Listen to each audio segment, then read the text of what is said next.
আসসালামু আলাইকুম। স্বাগত জানাচ্ছি আরো একটা নতুন অ্যানালাইসিস ভিডিওতে। তো ভিডিওর শুরুতেই আমরা যদি দেখি তাহলে গতকালকে আমাদের যে রেশিওটা ছিল, এই রেশিওটা এটাকে গতকালকে কিন্তু ক্রস করে ফেলেছে। গতকালকে সকালের দিকে আমাদের এই ট্রেন্ড লাইনটাকে ক্রস করে একটা ফলস ব্রেকআউট দিয়ে আবার উপরে উঠে গিয়ে এই জায়গাটাকে টেস্ট করে কিন্তু এটা সম্পূর্ণরূপে ডাউন ট্রেন্ড শুরু করেছে। এখন আজকেও গোল্ড আমরা দেখতে পাচ্ছি যে গতকালকে আমাদের গুরুত্বপূর্ণ যে একটা সাপোর্ট জোন ছিল সেটা হচ্ছে ২৭৩৬, এটাকেও কিন্তু ক্রস করে ফেলেছিল, কিন্তু প্রাইসটা এখানে সাস্টেইন করতে পারেনি। প্রাইসটা আবারও আমাদের গুরুত্বপূর্ণ সেই সাপোর্ট জোনের ভেতরেই কিন্তু এই মুহূর্তে সাস্টেইন করছে। এখন দেখার বিষয় প্রাইস কি আরও ডাউন হবে নাকি এখান থেকে ধীরে ধীরে আবারও আপ ট্রেন্ড শুরু করবে। তো মূল আলোচনায় যাওয়ার আগে আমরা যদি ইকোনমিক ক্যালেন্ডার দেখি তাহলে দেখতে পাচ্ছি যে আজকের দিনে কিন্তু বেশ কিছু গুরুত্বপূর্ণ ডেটা রিলিজ হবে। বিশেষ করে চলতি সপ্তাহটাই হচ্ছে ইকোনমিক ডেটায় ভরপুর, অর্থাৎ ব্যস্ত একটা ইকোনমিক ক্যালেন্ডার কিন্তু এই সপ্তাহে আমরা পাবো। তো আজকেও বেশ কিছু গুরুত্বপূর্ণ ডেটা রিলিজ হবে।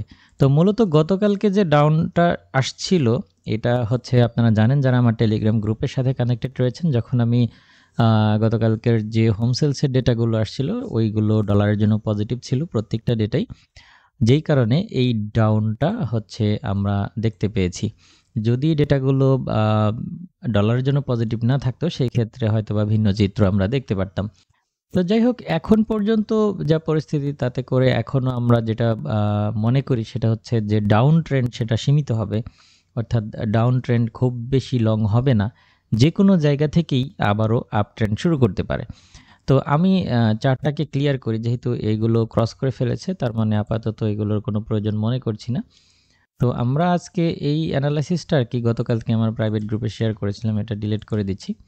তো যাই হোক, এখন আমরা আজকে বেশ কিছু পয়েন্ট থেকে আমরা বাই সেল করতে পারি। সেটা হচ্ছে যে আমরা যদি উপর থেকে গতকাল যেখান থেকে আর কি ডাউন হয়েছে যে লেভেলটাকে টেস্ট করে এই লেভেলটাকে যদি আমরা কানেক্ট করি তাহলে আমরা ছোট একটা রেশিও পাই।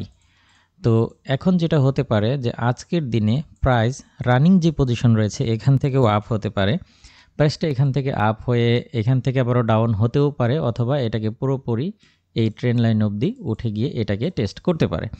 আর রানিং পজিশনটা যদি ক্রস করে ফেলে তাহলে এটা নিচের দিকে নেমে এই লেভেলটাকে টেস্ট করতে পারে, সেটা হচ্ছে ২৭২০ থেকে ২৭১২ এই পর্যন্ত টেস্ট করতে পারে। আমি এই জায়গায় এই প্রাইস লেভেলগুলো নোট করে রাখতেছি যাতে বুঝতে সুবিধা হয়।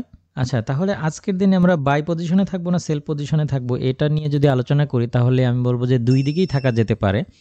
যেহেতু আমাদের এই যে লেভেলটা এটাকে রেসপেক্ট করে যেহেতু প্রাইস আপ হয়ে গেছে, তো এটা আবারও কিছুটা কারেকশন দিয়ে 2747কে টেস্ট করতে পারে। আর 2747কে ক্রস করলে এটা আরও উপরে উঠে 2756কে টেস্ট করতে পারে।